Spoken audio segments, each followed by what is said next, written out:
Hey guys, it's Jack Punkington. So I wanted to wait until my 212 came in the mail before I did the review of the EVH, and now that it's here, it's pretty awesome. Unfortunately, I wasn't able to do an unboxing video due to a camera error, but life moves on. It's awesome. This is a 50 watt 3-channel amplifier, and it's sweet. The foot switch is one of the better foot switches I've seen. One thing I like is it takes regular instrument cables instead of just being permanently connected or a MIDI cable. And the clean channel is green, first crunch channel is blue, high gain channel is red, and there's a purple channel for the effects. And I like the purple. It's really cool. Which I don't have any effects or anything running today. I'm just running straight into my coffee guitar. And this thing is great. So here's the clean channel. This is what kind of a tone you get.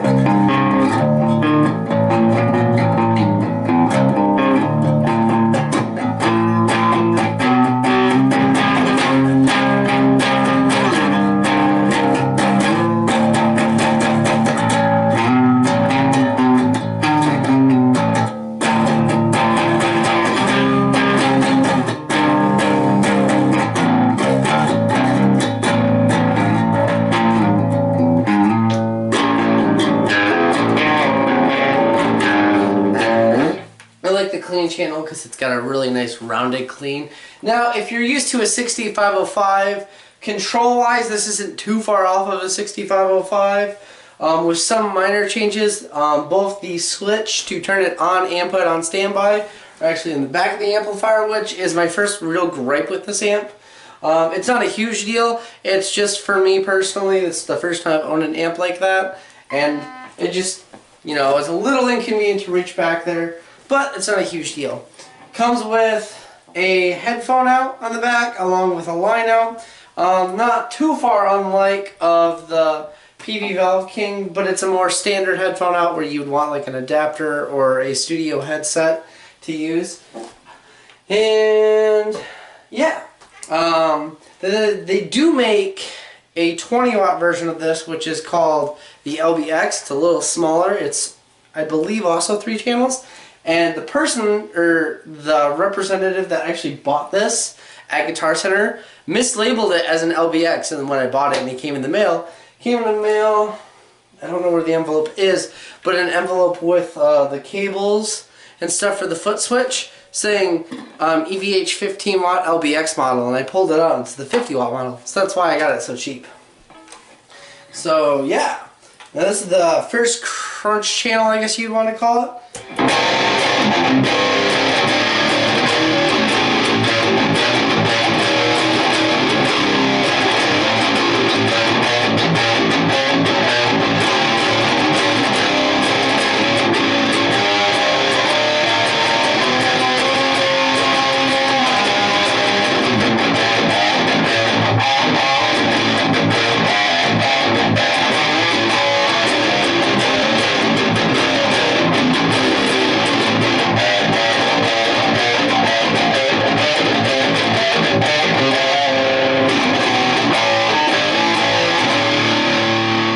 Which that channel runs off of the same 3-band EQ as the clean channel. The gain off the clean channel also controls the gain of the crunch channel. Same with the volume.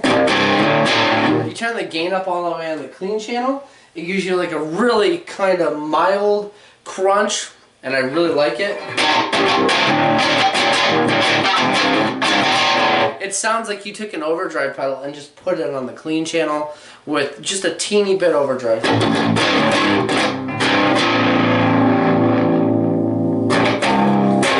Which I think is awesome.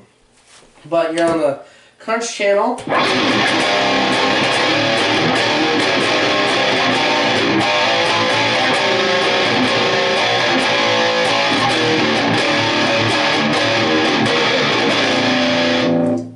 The other thing I should mention is this amp has both a presence and resonance control, also like a 6505, but instead the presence is on the front while the resonance is on the back, so you kind of want to just set that where you like it and then just tweak it with the presence knob.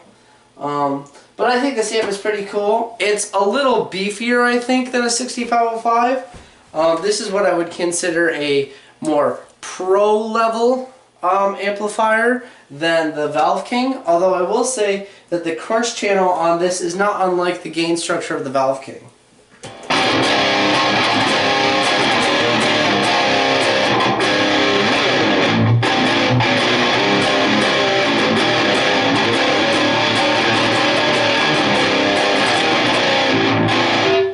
Now you can move to the second gain channel.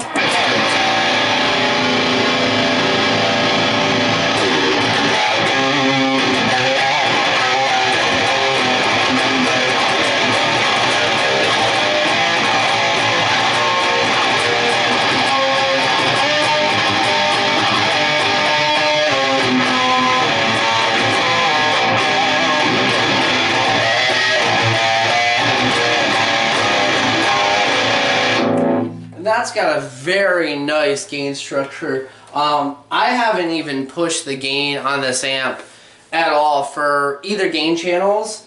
They're both at, like, here's halfway, they're right there. I've really, like, I mean, if I want, that's the gain all the way up on the first gain channel slash crunch channel.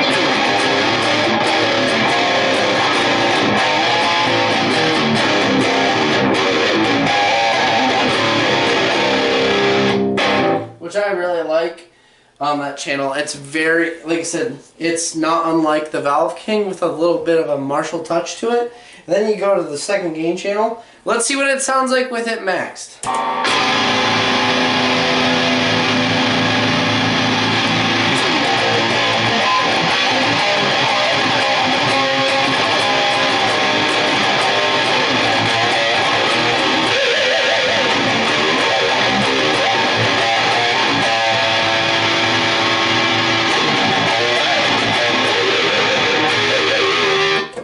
So it doesn't fizz out like a lot of amplifiers when you turn the gain all the way up. It actually sounds like it gets a little bit more low end if you max that gain.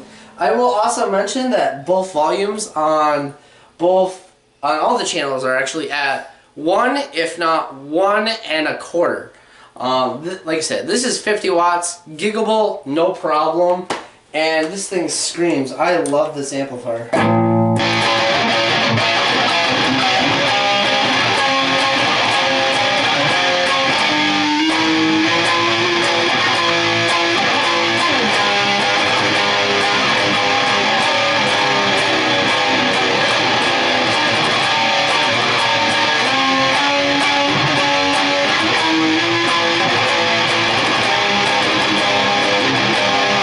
What I'd say is that the first gain channel is a better, like, riff channel.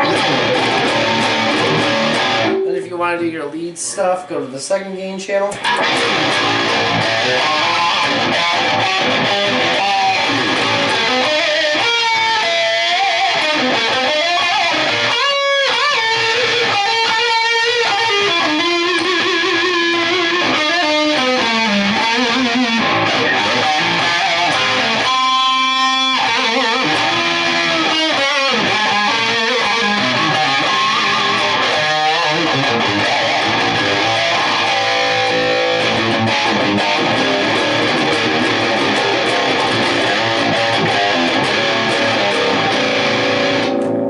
Yeah, especially through this V30 loaded 212, which this is my first cabinet with V30s, and I really like it. This amp screams, especially with the guitars that I have. So I'm very, very happy with this outcome. You can get these. I got really lucky because it was actually mislabeled, and got mine for about $200 cheaper than you usually see them on the used market. I've seen them as low as about $550, but normally I think they're between $600 and $800. If you look hard enough, I'm sure you could probably find one that's been mislabeled or something. But the 212s, you can get them. I bought mine for $220, I think. Shipped. It was either $220 or $230. Shipped to my door. Loaded with vintage 30s. That's awesome. So. And this amp does every style of music. So it's really cool. I definitely recommend it. And if you want to get something more high gain, pro level style that's going to last, definitely pick one of these up. I also have a small announcement. Well, actually, it's a very large announcement to make. For a while, you might not see videos, or if you do, they're going to be a little bit less gear oriented, just due to the fact that money's going to be a little more tight on me now, just because I won't be able to buy as many new gear things. This is like my last big hurrah, because I am actually getting married. I'm engaged happily to my girlfriend, now fiance. Her name's Stephanie. She's the one that actually bought me this guitar, and I love this guitar even though it was smashed on stage. This thing is awesome, but I'm still gonna try and give you guys content and stuff one way or another. I'd like to do a cool video where I compare these if I keep this Valve King for so long. I definitely still have the Gibson Les Paul versus Epiphone Les Paul. I'm pointing because they're both on this side of the wall for you guys. But yeah, I'm very happy to say that I'm engaged, and so a lot of my gear money is going to go towards that. I do have one more guitar I'm going to try and get my hands on, and that's about under $300, so we'll see about that, but I don't know. Anyway, I wanted to show you guys this awesome amp. More videos to come, more playing videos, I think. Anyway, Jack Punkington signing out. Peace, guys!